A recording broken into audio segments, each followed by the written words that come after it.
튼튼한 안보는 국군이 책임지고 장병들의 행복은 우리가 책임진다. 대한민국 국군 장병들의 행복 소대. 우리는 장병 여러분들께 꽤나 진심인 편입니다. 열린 병영, 소통하는 병영으로 여러분들에게 한 발짝 성큼 다가가는 여기는 행복입니다. 반갑습니다.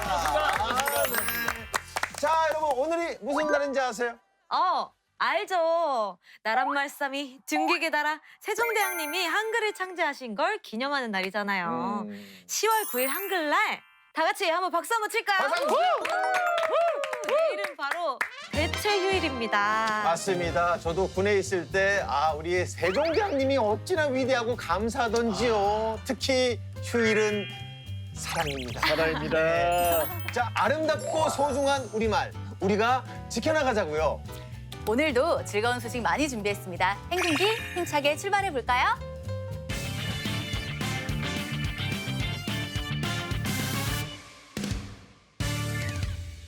대한민국 국군 장병의 행복 병영 프로젝트 행복기 첫 번째 코너입니다. 55만 국군 장병, 275만 예비역들의 리얼 공감 프로젝트. 부사군번 김대일 씨도 TV를 시청하고 있는 이군번도 함께해요. 보기만 해도 재미있는 사연, 유용한 정보가 쏟아지는 충성! TV 앞으로 뭐야? 충성TV! 네, 자 이번 주도 충성TV 정말 알차게 준비했습니다. 2022년에 선보이는 행군기 장기 프로젝트 장프. 자랑스러운 국군 장병들 행복한 군대 이야기를 직접 들어보는 시간. 전국 각지에 있는 우리 부대의 이야기, 장병들의 이야기를 생생하게 들어보는 시간을 마련했습니다. 이름하여 전군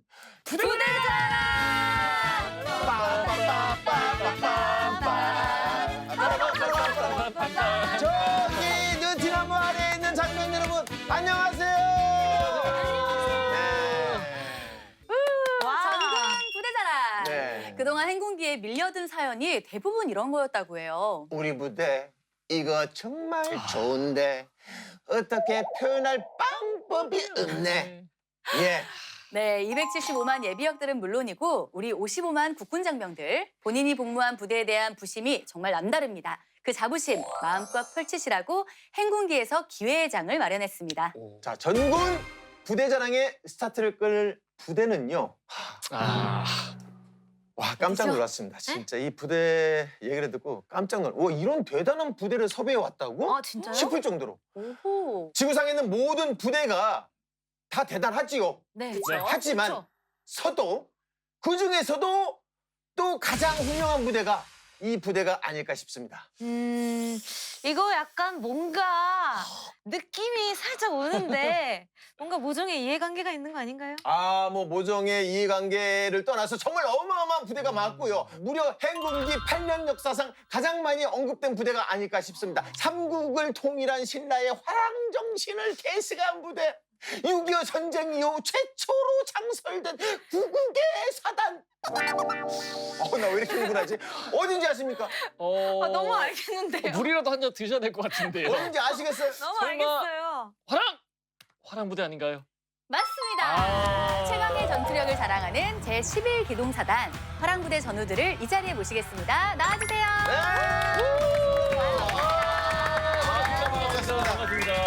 반갑습니다. 그래요.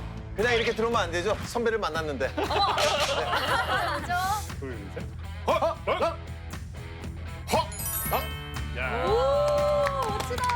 좋습니다. 후배들. 야, 우리 자랑스러운 후배들. 우리 후배들. 네, 드디어 94군번 김대희와 22군번이 함께하는 시간이 왔습니다. 와. 우리 자랑스러운 화랑 부대원들입니다. 너무 반갑습니다. 너무 반갑습니다. 우리 시청자 여러분들께 인사 부탁드릴게요. 안녕하십니까. 제11기동사단 3단 공보정음부 정훈영상 부사관으로 임무 수행하고 있는 황보정우 중사라고 합니다. 화랑 부대를 대표해서 나온 만큼 열심히 하고 가겠습니다. 홍보 정호중사. 네. 네, 안녕하십니까. 저는 11기동사단 군악대에서 복무 중인 상병 강진철입니다. 입대 전에 연극과 뮤지컬에서 배우로 활동했고요. 지금은 국방의 의무를 성실히 수행하고 있습니다. 그래요. 야. 반갑습니다. 어쩐지 몽따주가 예사롭지 않다고 생각했어요. 배우로 활동하다가 네, 입대했군요. 그렇습니다. 좋습니다. 아니 두 분이 오시니까 스튜디오가 환해진 것 같은 건 제 기분 탓인가요? 아니에요. 기분 탓 아니에요. 맞아요. 오늘 분위기 예. 시작부터 후끈 달아오르는 것 같습니다. 네, 네. 오늘이 드디어 그날입니다. 제가 행군기를 하면서 가장 많이 들었던 이야기가 네. 바로 화랑부대 이야기인데요. 편집이 돼서 그렇지 방송상에 안 나가서 그렇지 매회 그렇게 이제 화랑부대 자랑으로 시작해서 화랑부대 자랑으로 또 끝나시잖아요. 네. 중간중간 구사군번들의 활약에 조미료를 약간 살살 뿌리신 게 아닐까 싶은 생각도 들었는데 오늘 드디어 그 실체를 확인하는 날이 되는 것 같습니다. 네, 또 제가 이제 MC니까 네. 너무 편파적으로 또 방송을 하면 안 되기 때문에 화랑부대 얘기를 좀 많이 했지만 일부러 제가 편집을 해달라고 얘기했습니다. 네네. 사실 신하영 씨도 제가 여기 왔을 때 대희 선배님이 화랑부대 이야기를 많이가 아니라 아주 많이 하실 거라고 좀 이해해달라고 하셨는데 부대 내에서도 뭐 김대희 씨 이야기 좀 하지 않나요? 아니, 잠깐만 근데 누구야? 신하영 씨가 누구죠? 신하영 씨. 잊었네요.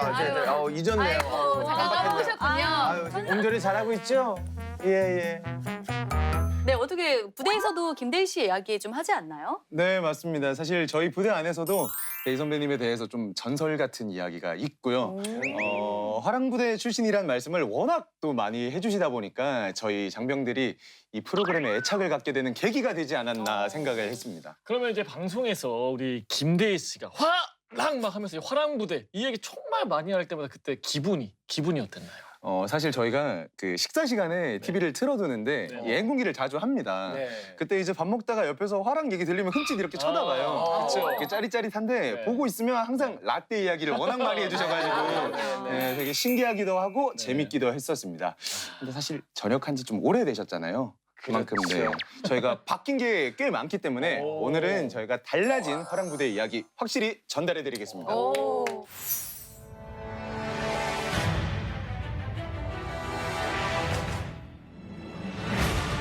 전쟁의 참화에서 대한민국을 구한 구국의 사단. 종심 깊은 전투와 자유로운 기동으로 전승하는 화랑사단.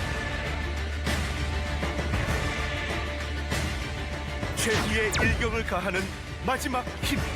국민으로부터 신뢰받는 우리는 무적의 화랑사단. 제11기동사단입니다. 정말 많은 게 달라졌습니다. 저 있을 때랑은 뭐 명칭부터가 달라졌어요. 뭐 라떼는 뭐 분명 보병사단이었는데 지금은 제11 기동사단으로 바뀌었죠? 네, 맞습니다. 네. 화랑부대는 변화하는 전쟁 환경에 맞춰서 세계 최고 수준의 무기 체계와 막강한 전투 능력을 보유한 사단으로 거듭났습니다. 이미 2000년도에 차량화 보병사단으로 개편이 됐고 네. 2004년도에는 기계화 보병사단으로 그리고 2021년도에 현재 명칭인 제11기동사단으로 변경이 됐습니다. 네. 그렇군요. 저희 화랑부대는 지금 강원도 동부전선의 유일한 기동사단입니다. 그리고 대한민국에서 탑급의 화력을 자랑하는 부대입니다. 그동안 제가 너무 진짜 그 자랑처럼 보일까봐 우리 화랑부대의 그 훌륭한 업적을 제가 대놓고 드러내지는 못했어요. 네. 하지만 오늘은 대놓고 드러내도 되는 자리이기 때문에 우리 화랑부대 정말 역사와 전통이 깊은 부대 아니겠습니까? 네, 그렇습니다. 화랑부대는 1950년 6.25 전쟁이 발발한 그 해에 위기에 빠진 조국을 구하기 위해 창설된 부대입니다. 호남지구 공비토벌작전, 대관령지구 전투, 월비산지구 전투. 여러분들에게는 좀 낯선 이름일 수 있지만 이 전투의 승리를 통해서 대한민국의 오늘을 지켜낸 부대이기도 합니다.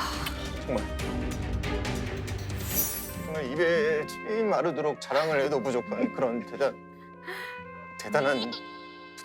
데이데이 울지마 눈물이 차서 고개를 들어 데이데이 고개를 들어요. 제가 근데 화랑부대에 대한 모든 것 화랑부대 부대 소개서를 일목요연하게 제가 또 정리를 해왔습니다. 네. 같이 보시면서 한번 이야기 나눠보죠. 좋습니다. 자, 정식 명칭은 제11기동사단, 창설일은 1950년 8월 27일 6.25 전쟁이 발발한 그해 창설이 됐습니다. 또 별칭은 화랑부대, 삼국을 통일한 신라의 화랑 정신을 계승한다는 뜻이고요. 그래서 캐치프레이즈도 사군이충, 사친이효, 교의신, 임전무태, 살생유택, 화랑의 세소고개를 따르고 있습니다. 와, 너무 멋있는 것 같아요. 네. 또 이제 자세한 설명을 부탁드립니다. 네, 감사합니다. 저희가 중요하게 여기는 화랑의 세소고개 정신을 다시 설명을 해드리자면 사군이충, 충성으로 임금을 섬기고 사친이효, 효도로 어버이를 섬기고 교우이신, 믿음으로 벗을 사귀고 임전무태, 싸움에 임해서는 물러남이 없고 살생유택, 산 것을 죽일 때는 가림이 있다인데요. 아직까지도 깊이 새겨야 할 교훈인 것 같습니다. 네. 현재 강원도 홍천에 위치하고 있으면서 부대 마크는 숫자 11을 45도 각도로 눕혀놓은 모양이더라고요. 와, 너무 멋지다. 네. 또 경례 구호는 화랑이라고 합니다. 화랑! 랑 정말 많이 봤어. 마치 신라 시대 그 화랑도가 된 것 같은 멋짐과 기품이 좔좔 흐르지 않습니까? 인정합니다. 경례모에서 이미 예. 화랑! 근데 제가 지금까지 본 데이데이 모습 중에 오늘 가장 멋있고 오늘 가장 든든해 보이는 그런 느낌이 나는 것 남자다운 같아요. 모습이 장난으로만 정말 봤는데 달리 보입니다. 저 아니, 표정 그리고 보세요. 경례 구호가 정말 멋있네요. 이게 부대 소개서를 보니까 업적이 엄청 화려해요. 6.25 전쟁 당시에도 엄청난 활약을 하셨네요. 네, 화랑부대는 6.25 전쟁이 벌어지는 33개월 동안 총 20회 전투에 참가했습니다. 적 3개 사단을 괴멸시킨 전과를 올려서 대통령 부대 표창을 받기도 했는데요. 대표적인 전투가 설악산 일대를 확보한 설악지구 전투, 그리고 휴전을 코앞에 두고 대승을 거둔 금성지구 전투가 화랑부대의 대표적인 큰 성과로 꼽히는 전투입니다. 그렇지요. 그리고 뭐니 해도 화랑부대의 가장 큰 업적은 뭐 다들 아실 텐데 화랑부대 하면 아. 강릉 무장공비 침투 사건.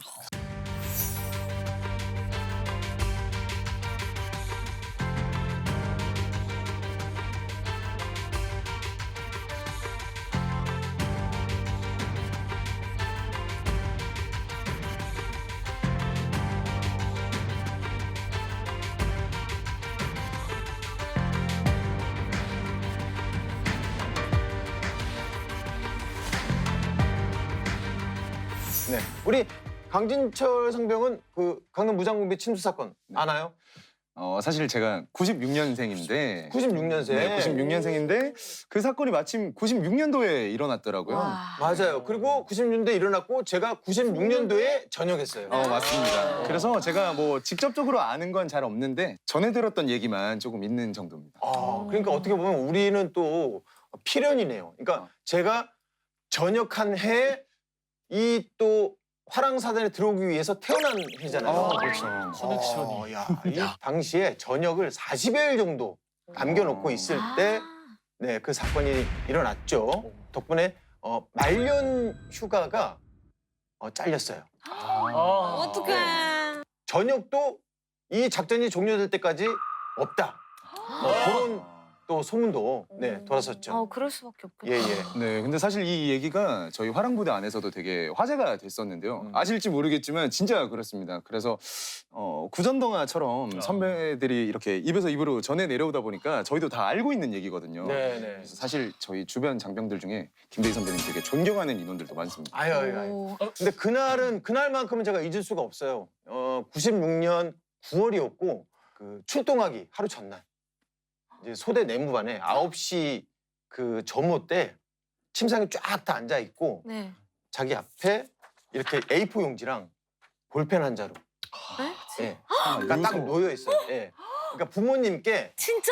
편지를 쓰는데 유서 형식으로 편지를 쓰고 7탄 140발과 수류탄 2발씩 지급을 받고 그 다음 날 60 트럭을 타고 예, 바로 적진으로 뛰어드는 어떤 그런 예.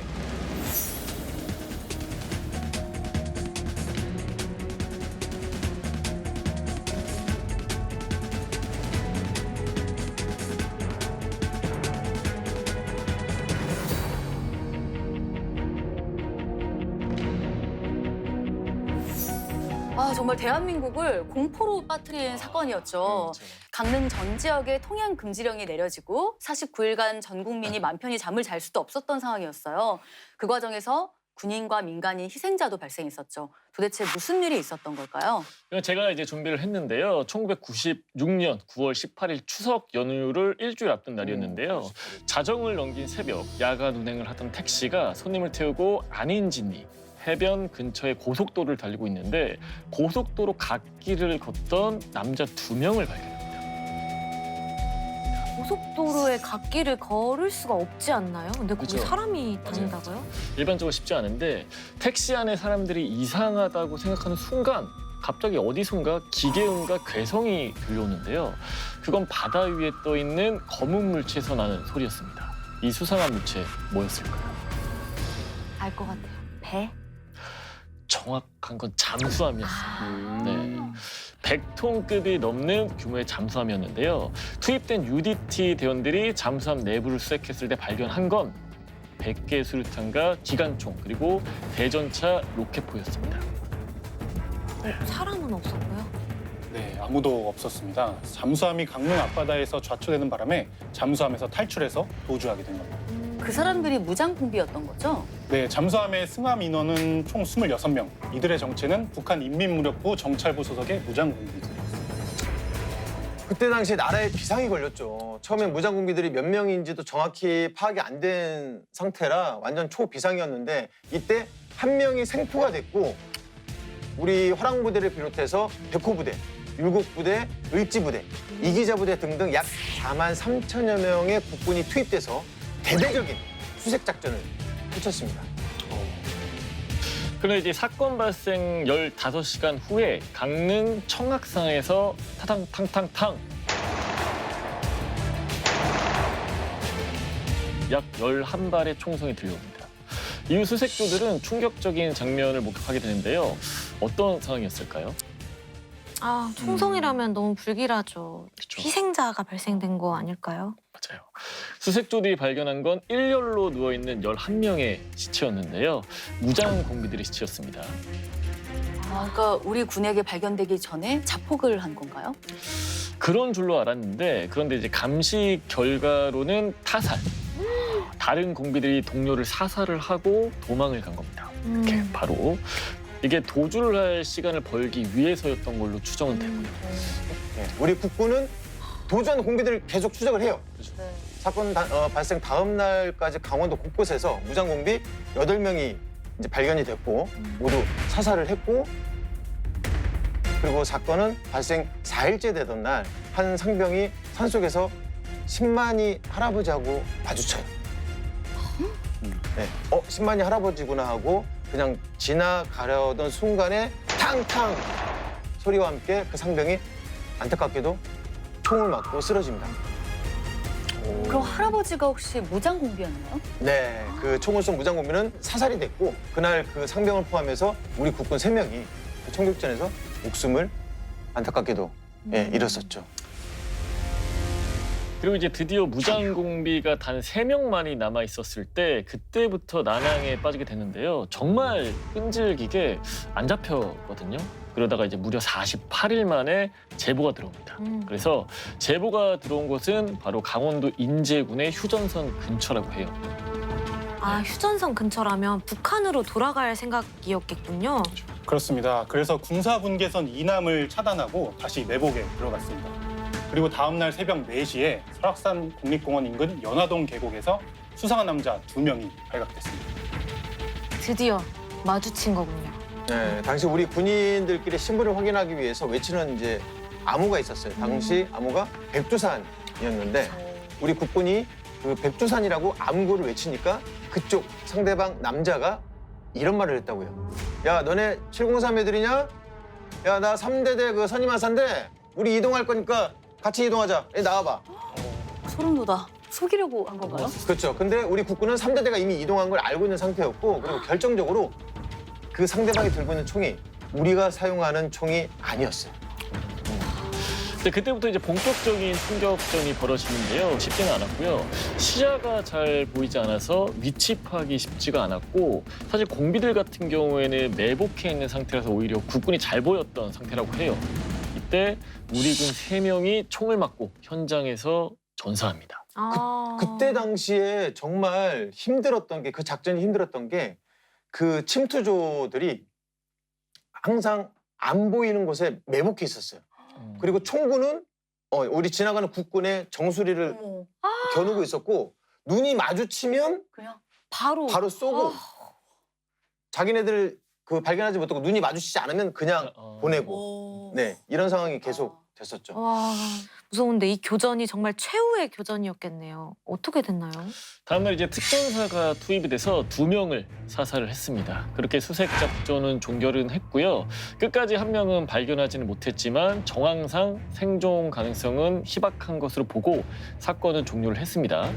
이 사건으로 국군 12명, 예비군 1명, 경찰 1명, 민간인 4명이 사망을 했고 부상자는 27명이 발생을 했습니다. 근데 너무 충격적인 게 이게 불과 30년도 안 된 이야기라는 게 너무 뭔가 기분이 이상하기도 하고 그 현장에 우리 데이데이 선배님이 계셨다는 게 너무 신기하고 대단한 것 같아요. 저는 그 수많은 작전에 투입됐던 우리 자랑스러운 국군 우리 장병들 중에 그냥 거기에 그냥 속해 있던 한 명이었을 뿐이고 그 작전에 투입됐던 모든 군인들이 대한민국 군인으로서 사명을 다해야겠다는 마음가짐이 컸었어요. 예, 멋지다. 모두 똑같이. 멋집니다. 근데 생각해보면 그 진짜 생사를 오가는 현장에 직접 계셨던 거잖아요. 진짜 대단하십니다. 아, 이거 말고는 드릴 말씀이 없어요. 그렇죠. 네. 맞아요. 그러니까 화랑부대를 비롯한 국군의 신속 대응과 또 수색작전 능력 그리고 위기 상황에서도 최선을 다한 우리 병사들 덕분에 더 많은 희생자를 막을 수 있었던 것 같습니다. 네, 맞아요. 우리 국민의 안전을 위해서 희생해 주시는 군인분들이 정말 대단하다는 생각이 듭니다. 너무 감사합니다. 이게 정말 마음이 무거워지기도 하면서 호국의 중요성을 정말 다시 한번 절실히 느낄 수 있었습니다.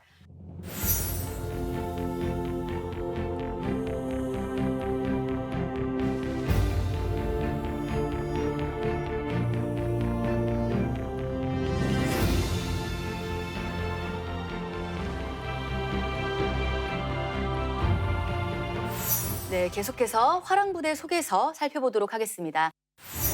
1946년 9번째 연대로 창설된 역사와 전통이 있는 구여단. 화랑사단의 주역으로 호국의 역사를 함께한 13여 단. 전군 최초 K2, K21 전력화로 기동부대의 도약을 선도한 61여 단. 그리고 전군 최초 K9 전력화, 기동화력의 중심 호병여단까지. 제11기동사단은 최강의 전투력을 바탕으로 오직 국민을 위해 충성을 다해 대한민국을 지키는 데 앞장설 것입니다. 네, 화랑부대는 우리 군을 병력 중심 구조에서 첨단 정예화한 구조로 개편한다는 목표 아래 2021년에 기동사단으로 개편되었습니다. 이를 위해서 먼저 2019년에 최신 장비와 탑급 화력을 보유한 20기계화 보병사단과 통합이 되었는데요. 오랜 역사를 지닌 11사단과 20기계화 보병사단이 합쳐져서 기동사단 특성이 부합한 최고의 전투부대로 발전했습니다. 종심 깊은 전투, 자유로운 기동, 전승하는 화랑부대. 우리 화랑부대가요. 자랑스러운 화랑이 기동사단으로 변경되면서 더욱 막강해졌습니다. 기동사단 중에 K2 전차를 모든 부대가 전력한 최초 사단이라고 제가 얘기를 들었거든요. 네, 맞습니다. K2 전차에 대해서 잘 알고 계시죠? 아무래도 전차잖아요. 근데 최초의 사단이라는 말이 붙을 정도면 뭔가 정말 대단한 게 숨어 있을 것 같은데. 네, K2 전차는 순수 한국 기술로 개발된 전차입니다. 기동성이나 화력은 물론이고 최첨단 IT 전투 통제 장치까지 갖춰졌습니다. 세계에서 1, 2위를 다투는 막강한 탱크이기도 합니다. 현재 화랑부대는 K2 전차는 물론 K21, 소형 전술 차량, 장갑차 등 최신의 지상전 장비를 갖추고 있습니다. 또 이 장비들을 이용해서 전시 상황에서 기동력을 확보하기 위해 다양한 훈련을 하고 있습니다. 정말 막강한 기동력을 갖춘 부대로 거듭났군요. 또 얼마 전에는 최장거리 기동훈련이 큰 이슈가 됐었잖아요. 네, 맞습니다. 기동사단으로 개편한 이후에 저희가 최장거리 기동훈련을 했었는데요. 3박 4일간 대대 전 장병이 홍천, 화천, 양구, 인제까지 370km, 무려 370km 거리를 이동하면서 야전 수경, 야전 취사, 정비까지 대대적인 훈련을 했었습니다. 전시에 발생할 수 있는 모든 상황에서 작전 안전 수행이 가능하도록 하는 그런 훈련이었습니다. 네, 제가 당시 이제 최장거리 훈련에 직접 참여하진 않았지만 옆에서 이제 당시 훈련 영상과 사진들을 좀 촬영을 했었는데요. 네네네. 네, 그때 당시에 이제 훈련에 참여하는 인원들한테 좀 어떠냐, 훈련이 괜찮냐라고 물어봤을 때 그 당시에 이제 악천후 속에서 훈련이 좀 진행됐습니다. 네. 비도 많이 오는 상황이었는데 그런 비가 많이 오는 상황에서 전차를 몰고 가는 것이 조금 많이 춥고 그런 게 있었지만 그럼에도 불구하고 이렇게 최장거리 기동 훈련을 처음 실시하는 게 네. 본인들한테는 정말 자부심 있고 우리 K2 전차가 이렇게 막강한 기동성을 가지고 있다는 것을 다시금 깨닫게 되는 그런 계기가 되었다고 합니다. 네. 자, 그리고 제가 또 이제 자랑스러운 화랑부대 수색대대 출신 아니겠습니까? 기동, 그렇죠. 기동사단으로 개편되고 우리 수색대대는 어떻게 됐나요? 2004년도에 기계화 보병사단으로 개편되면서 기존에 있던 수색대대는 기갑수색대대로 편제가 새로 구성됐습니다. 기갑수색대대는 최신 전차와 장갑차 그리고 소형 전술 차량을 운용하여 전술훈련을 진행하고 있습니다. 자, 그러면 수색대대가 기동력까지 갖췄으면 이거는 뭐 그냥 퍼펙트한 거 아닙니까? 완벽해졌네요. 네, 그렇습니다. 기갑수색대대는 물론 11기동사단 전 대원들 모두 완벽합니다. 종신 깊은 전투, 자유로운 기동, 전승하는 화랑부대, 대한민국을 지키는 가장 막강한 힘입니다. 박수 한번 주세요. 자, 전군 부대자랑. 오늘 자랑스러운 제11기동사단과 함께 했는데요. 6.25 전쟁부터 시작해서 강릉 무장공비 침투 사건까지 정말 굵직한 사건에서 큰 활약을 한 부대임은 틀림이 없네요. 자, 벌써부터 마무리 멘트인데 설마 분위기가 충성 TV가 끝나는 건가요? 강릉 무장공비 침투사건 아직 할 얘기가 이제 시작인 것 같은데. 아까 10분의 1도 안 했는데 아쉬우시죠? 여러분 그럴 줄 알고 다음 주에 화랑부대 2편이 나갑니다. 다음 주도 많이 기대해 주세요.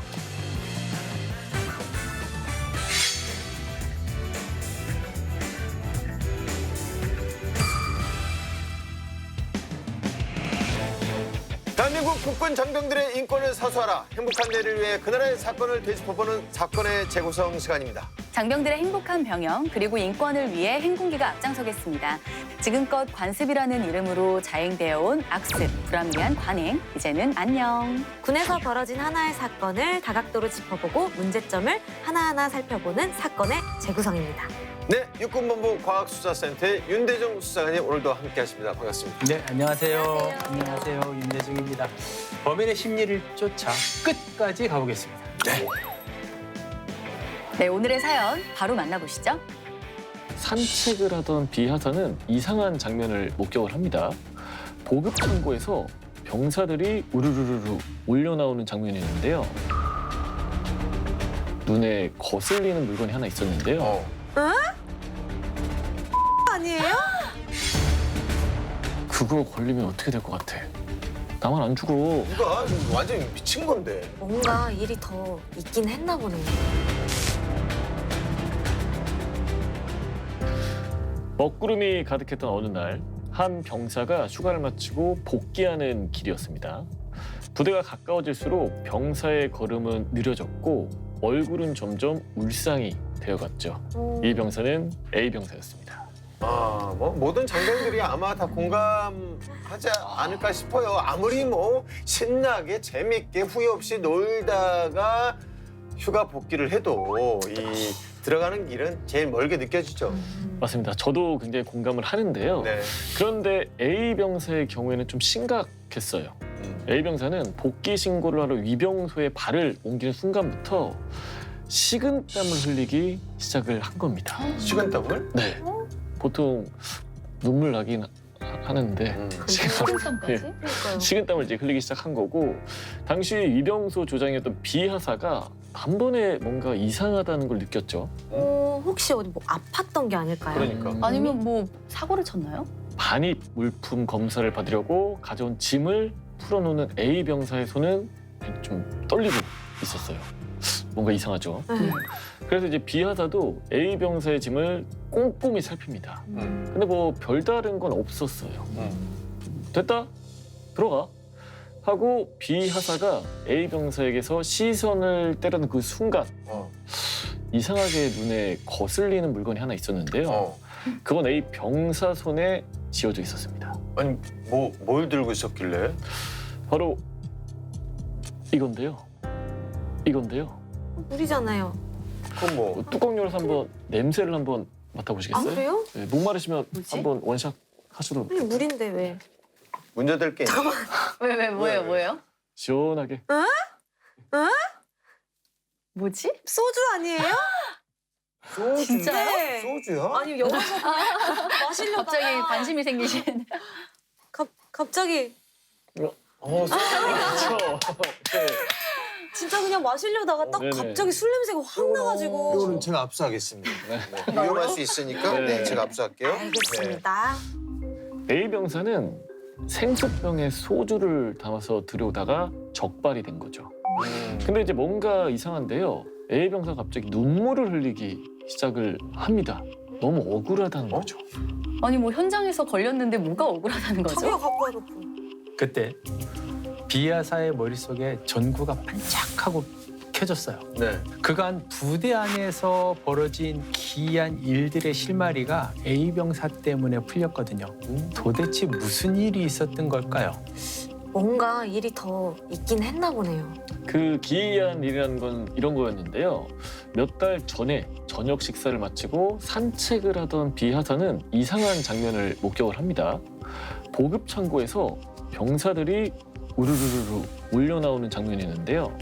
비하사가 거기서 나오냐라고 물었을 때 병사들은 행보관이 보급품 정리하라는 걸 시켰다라고 대답을 한 거예요. 창고 안에 확인을 했을 땐 별다른 이상이 없어서 그냥 넘어갔죠. 아니 뭐 딱히 뭐 수상한 일은 아니잖아요. 뭐 행보관님이 보급품 정리를 시켰다면. 근데 이제 문제는 이런 일이 한두 번이 아니었다는 게 문제였거든요. 야간 당직으로 순찰을 하던 중에 이런 일도 있었는데요. 초소에서 이제 교대하고 나오는 병사 둘이랑 마주쳤는데 걷는 폼이 영 이상했던 거예요. 좀 비틀거리는가 하면 낮은 목소리로 낄낄대기도 하고요. 뭔가 이상해서 왜 그러냐 물어봤더니 두 병사가 다급하게 한 말이 이거였습니다. 냉동을 너무 많이 먹어서 그런지 탈이 났습니다. 죄송하지만 화장실 좀 빨리 가봐도 되겠습니까? 마셨어. 술을 마셨네요. 네. 아 근데 근무 중에 마신 거는 너무한 것 같아요. 그렇죠. 심각한 일이잖아요. 이거. 당연하죠. 정말 수상했던 건 따로 있습니다. 그쯤부터 A 병사를 비롯한 분대원들이 유난히 휴가를 가기 싫어했다는 거예요. 서로 먼저 가라고 휴가 일정을 미루기까지 했죠. 심지어 외출해박 신청도 아예 없었습니다. 이거 이상하지 않아요? 아유 완전 이상하죠. 군인의 오아시스가 휴가인데 로망인데 꿈이고. 그리고 뭐 술을 몰래 들여오려고 하면은 어떻게든 나가고 싶어 했을 것 같은데 왜 외출 외박까지 안 가려고 피했던 걸까요? 실마리가 풀리니 비하사는 내막을 알기 위해서 A 병사가 속한 분대원들과 1대1 면담을 시작합니다. 네.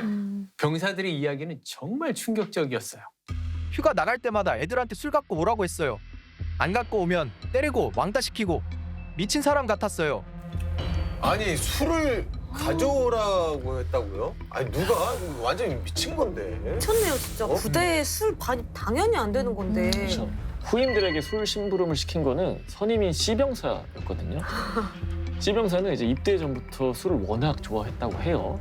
근데 이제 군에서는 술을 마실 수는 없잖아요. 강제로 이제 금주를 하고 있는데 이제 문제가 생깁니다. 대민 지원을 나갔던 날에 주민들이 주는 막걸리를 마시고 꾹 참았던 게 터져요. 그 뭐 다이어트 할 때 입 터지는 것처럼 터졌군요. 찐데 진짜. 네네. 그날 부대로 복귀할 때 C병사는 후임들을 시켜서 막걸리와 소주를 몰래 부대로 반입했어요. 그리고 그날 밤 거나하게 술 파티를 한 거죠. 그렇죠. 그때까지는 분대원들도 뭐 한 번의 해프닝 정도로 생각을 했대요. 네. 수학여행 때 선생님들 몰래 술을 가져다 마시는 것처럼 말이죠. 이제. 근데 문제는 그 이후에 C병사가 계속 술을 마시려고 했다는 겁니다. 아니 근데 술이 있어야지 술을 마실 수 있는 건데 군대에서 어떻게 술을 구해요? 나름 머리를 쓴 게 휴가나 외출 외박을 다녀오는 후임병들한테 시킨 거죠. 어떻게든 술 가져오라고. 그 후임들은 그 무슨 잘못이에요? 그 애꿎은 후임들한테. 네? 신고하면 되잖아요. 후임들이 신고를 할 수가 없는 상황이었나요? 신고를 할 수가 없었다고 해요. 왜냐? 신고하기에는 분대원들도 걸리는 게 있었거든요. 야, 대민종 갔다가 술 숨겨서 나 혼자 마셨어? 니네도 마셨잖아. 그리고 남은 술 근무 중에 초소에서 누가 마셨더라? 이렇게 얘기를 하던가. 야, 그거 걸리면 어떻게 될 것 같아? 나만 안 죽어. 다 같이 죽는 거야. 그렇죠. 다 몰래 했던 일이니까 캥기는 게 있었던 거네요. 네. 그때부터 분대원들은 기상천외한 방법으로 술을 숨겨오기 시작해요. A병사가 생수병에 소주를 담은 것처럼 말이죠. 이 사진 한번 보시겠어요? 네. 뭐야? 아니 저기 지금 지퍼백 안에 든 게 저게 소주죠? 그런가 봐요. 아 저거를 이제 몸에 전투복 안에 이제 부착을 하고 들어오는 거네. 세상에. 저건 보드카. 보드카요? 소주가 아니고. 소주로는 성에 안 차서 도수가 조금 더 높은 술을 숨겨오라고 했답니다. 어머. 어떤 후임은 고량주를 전투모 안에 넣어오기도 했고요. 다른 후임은 이렇게 미니 양주병을 그 미니어처 이거 조그만 거. 그 작은 병. 아 그거를. 야 네. 대박이다. 후임들이 미칠 노릇이었죠. 이게 술을 반입하면 사실 걸릴까봐 무섭고 안 가져가자니 그 비병사에게 괴롭힘을 당할 때 뻔하다 보니까 이게 굉장히 좀 미칠 노릇이었고 하다하다 이제 어떤 병사는 머리를 쓴다고 부대 내에서 술을 담글 수 있는 재료를 챙겨오기도 합니다. 담금주? 야, 네. 대단하다 정말. 오죽하면 그랬을까. 와, 근데 아무리 생각해도 아닌 건 아닌데 설마 술 담그는 걸 성공을 했나요? 당연히 실패했죠. 그렇죠. 그래서 C병사에게 구타를 당했다고 해요. 아이고. 어떡해. 갈수록 불만이 쌓였지만 이젠 방법이 없었어요. 이미 술 반입을 여러 번 한 상태라 더욱더 신고할 수가 없었거든요. 더욱 황당한 건 따로 있었어요. 이 사진 한번 보시겠어요? 종이컵에 아, 술이. 이거 부대 안에서 찍은 거죠? 아 부대 안에서 저렇게. 어머. 근데 부대 내 사진 촬영은 금지 아닌가요? 그러니까 C병사가 나름 치밀했던 게 후임에게 몰래 휴대폰 반입을 지시한 거예요. 그러니까 증거로 사진을 찍어두기 위해서 말이죠. 이제. 그러니까 술을 마실 때도 절대 혼자서 안 마셨어요. 후임병들에게 억지로 먹여서 우리는 공범이다. 이걸 강조했다고 해요. 그러니까 신고할 수 없게 심리적으로 강한 압박을 가한 거죠. 진짜 악랄하고 못됐네요. 결국 서로 미루던 휴가를 제일 후임인 A병사가 다녀오던 날 생수병에 담긴 술이 발각되면서 이 모든 일이 드러나게 된 겁니다.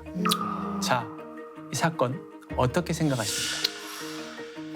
술 이게 정말 이게 땡기는 건 사실이거든요. 그러다 보니까 이제 체육대 끝나고 남은 술을 원래는 이제 부대로 반입을 하면 안 되는데 실제로 고참들이 반입을 하는 경우들이 있어요. 그럼 저녁에 몰래 반합 뚜껑에다가 딱 타서 먹으면 이게 꿀물이에요.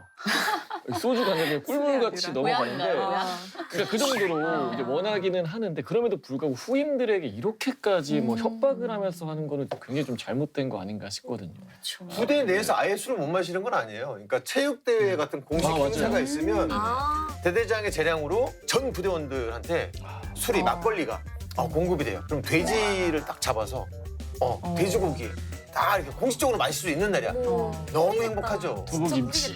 지금 네. 부대에 삼겹살 데이라는 것도 있어요. 아 진짜요? 네. 진짜로 삼겹살 데이라는 게 있어서 날을 맛있어요? 정해서 아, 삼겹살도 구워주고 그러니까 이런 대회라든지 이런 특별한 행사를 할 때는 가능하지만 원래 원칙적으로는 안 그렇죠. 된다는 그렇죠. 거죠. 그래도 이번 사건은 정말 충격적인 것 같은데 후임들에게 술 반입을 강요한 거잖아요. 뭐 부대 내에서 음주는 원칙적으로 금지되어 있잖아요. 그렇죠? 그렇습니다. 영내에서 음주를 하게 되면 일단 군 기강이 문란해지죠. 게다가 술을 마시면 직무를 태만히 하거나 품위를 손상시키는 여러 가지 사건으로 이어질 수 있기 때문에 원칙적으로 금지하고 있습니다. 그래서 특히 주류는 영내 반입이 금지되어 있는데요. 국방부 부대관리훈령에도 장병들은 술과 담배는 허가된 시간과 장소에서 마시거나 피워야 한다고 명시되어 있습니다. 아주 특별한 경우를 제외하고는 원칙적으로 부대에서 음주는 안 됩니다. 근데 그 대민 지원 나가서 술을 마시는 건 영해에서 있었던 일이잖아요. 가끔 대민 지원 나갔을 때 주민들이 고생한다고 이제 막 한두 잔씩 막 챙겨주기도 하시거든요. 뭐 이때 마시는 술은 문제가 뭐 있는 건가요? 그 일과 중에 음주를 하는 건 적절하지 않은 행동입니다. 다만 대민 지원이 모두 종료된 이후에 휴식 시간에 지휘관의 승인을 받아서 적은 양을 마신 거라면 문제가 없습니다. 근데 사실 또 이제 뭐 술이 무서운 게 한 잔으로 끝나지 않잖아요. 마시다 보면은 이제 한 또 한 잔에 두 잔 되고 두 잔씩 세 잔 잔이 한 되고 병 되고. 내가 술을 마시는 건지 술이 나를 마시는 건지 모르게 이 이성을 잃게 되면 정상적인 사고가 안 되니까. 맞아요. 네. 특히나 이 부대는 또 무기도 있고 그리고 비상 상황이 이제 대비도 해야 하는 이제 군대에서 음주는 절대 금지하는 게 맞죠. 그렇죠. 금주해야죠. 그러니까 술을 마시면 사람의 판단 능력이 조금 흐려지고 인지 능력이 저하가 돼요. 그러니까 위험 상황에 직면해도 순간적으로 판단력이 늦어지는 거죠. 이제 그때 적절한 대처를 못하게 되니까 사고로 이어지게 되는 경우도 있고요. 또 술에 취하면 평소보다 자기 능력을 과대평가하게 되고요. 눈의 기능도 저하돼서 주변 식별하는 능력이 좀 떨어져요. 이 모든 게 군에서 음주를 금지하는 이유에 포함이 됩니다. 특히 사건 속의 병사들처럼 경계 근무 중에 술을 마시면 사고로 이어질 수 있는 거죠.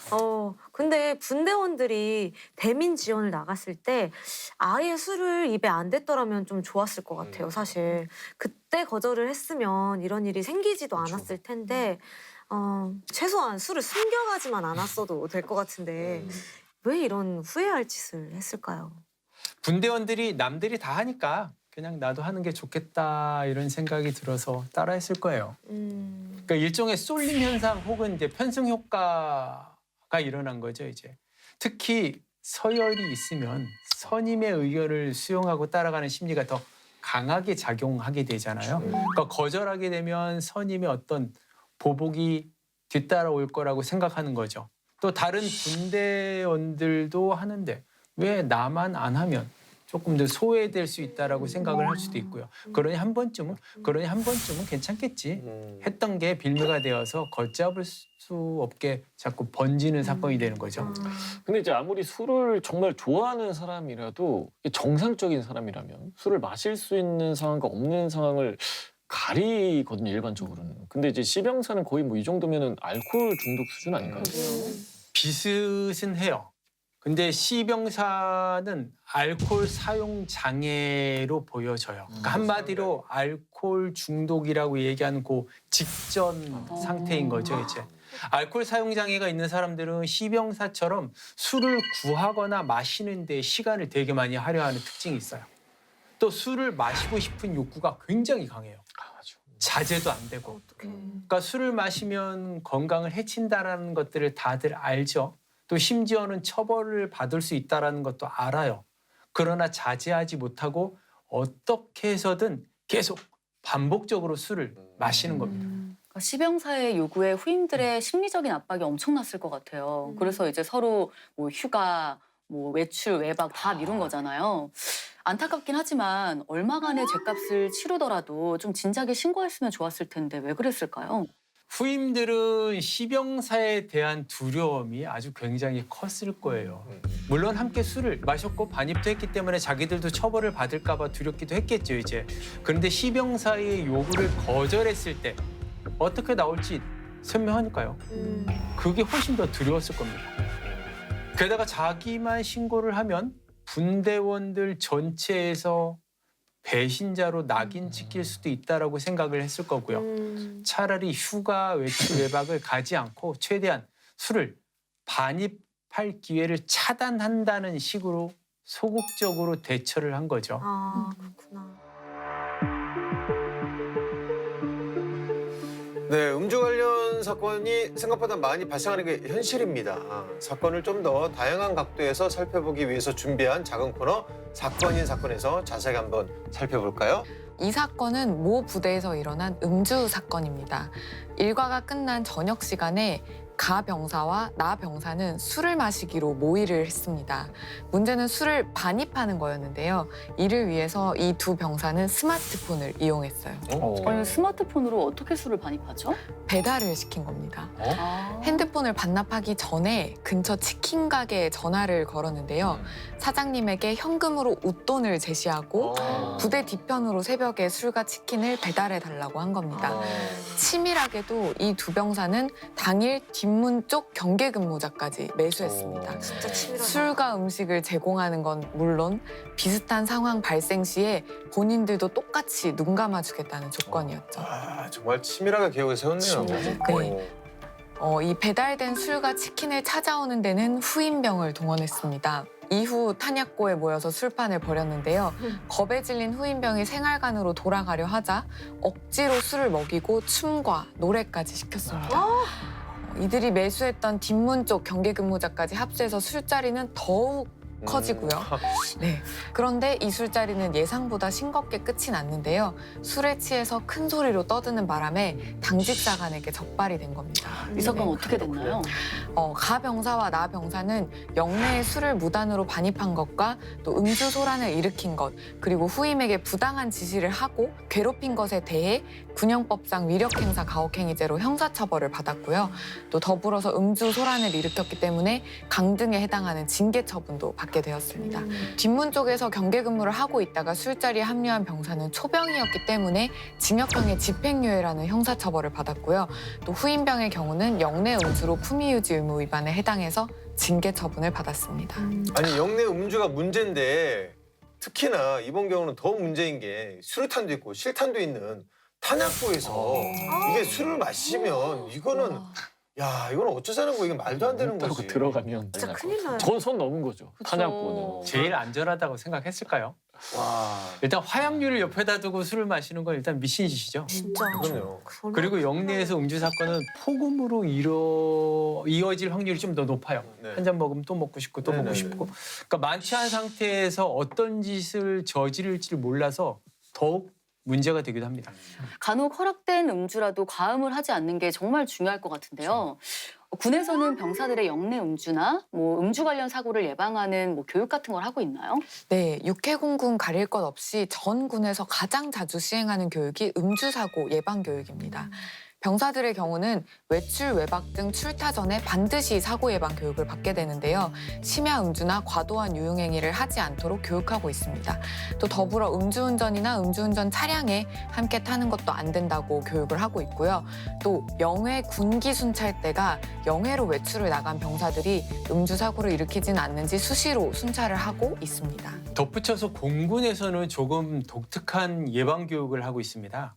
공군 군사경찰 범죄 예방 교육팀이 가상현실을 이용해서 장병들이 직접 사고를 체험하도록 하는 체험형 교육을 하고 있어요. 오, 혹시 요새 VR, AR 이런 건가요? 네. 별로. 우와, 진짜 그러니까 특수 안경을 착용하고 관련 사건을 재현한 동영상을 보는 거죠.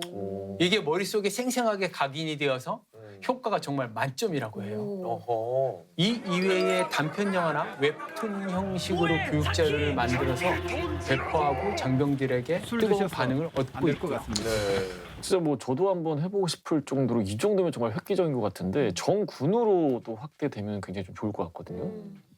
네, 이제 육군에서는 육군 군사경찰실에서 매월 테마를 정해서 안전 리포터라는 자료를 계속 업데이트하고 있어요. 그러니까 사고 예방 교육과 캠페인을 같이 진행하는 거죠. 그러니까 세부적인 자료들은 지금 장병들이 인트라넷에서 언제든지 열람하고 확인할 수 있거든요.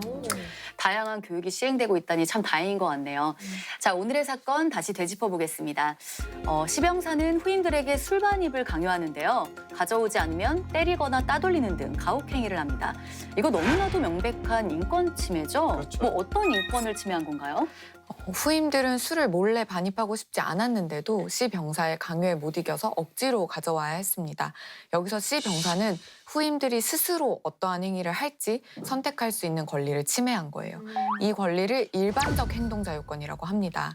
술을 마시고 싶지 않은데도 공범으로 만들기 위해 강제로 마시라고 강요했던 것도 마찬가지로 이 일반적 행동자유권을 침해한 행위입니다. 근데 들을수록 너무 괘씸한 것 같아요. 시 병사가 아주 강력한 처벌을 받았으면 좋겠는데 처벌은 혹시 어떻게 되나요? 술을 가져오도록 강요한 행동은 광요죄에 해당합니다. 강요죄는 5년 이하의 징역이나 3천만 원 이하의 벌금형에 처합니다. 또 술을 가져오지 않았다고 때린 것은 폭행죄에 해당해서 2년 이하의 징역이나 500만 원 이하의 벌금에 처하도록 되어 있습니다.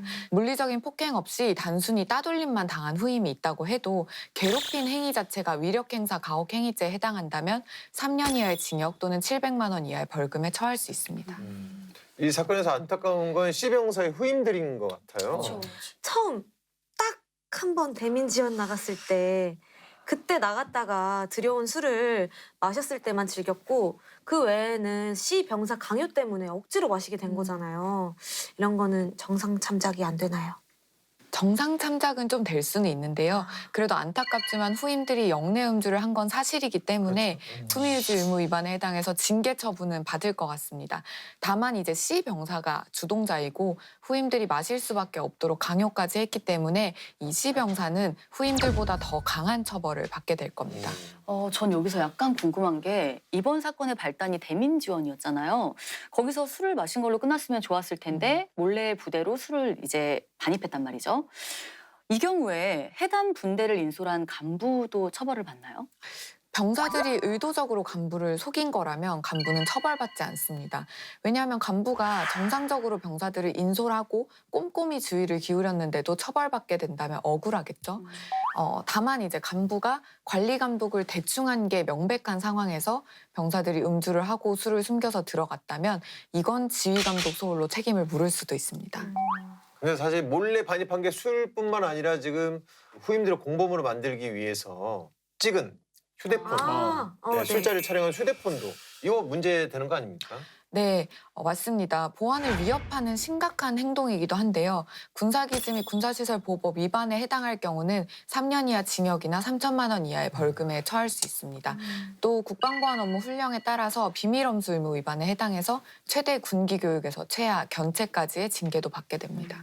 네, 뭐든지 적당한 때와 적당한 장소가 있는 법이죠. 영내는 음주의 적당한 장소가 절대 아닙니다. 군인은 무기와 가까이 있다는 사실, 비상 상황에 항시 대비해야 한다는 그런 기본적인 사실을 꼭 기억했으면 좋겠습니다. 국군 장병 여러분들의 소중한 인권을 지키기 위해 국방헬프콜 1303번이 24시간 365일 열려 있습니다. 여러분의 인권이 침해당했을 때는 언제든 도움을 요청하시기 바랍니다. 자, 오늘 사건의 재구성은 여기서 마무리하겠습니다. 모두가 웃을 수 있는 군대가 되는 그날까지 아름다운 병영 문화를 만들어가는 행군기가 함께합니다. 다음 주에도 많은 기대 부탁드립니다. 차렷 견해 행군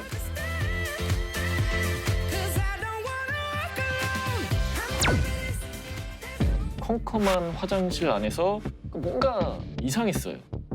야 이거 와 진짜 방이 어이없다. 네네. 네 양쪽 다 그쵸. 야, 생긴 것도 완전 개구리게 생겼어. 여러분들 같으면 이런 상황에서 마음의 편지를 쓰거나 털어놓을 수 있었을까요?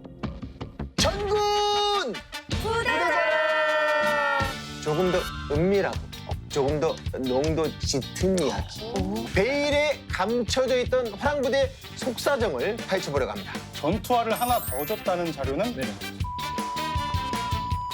그동안 이 팩트가 확인이 안 돼서 약간 궁금했는데 사실인가요?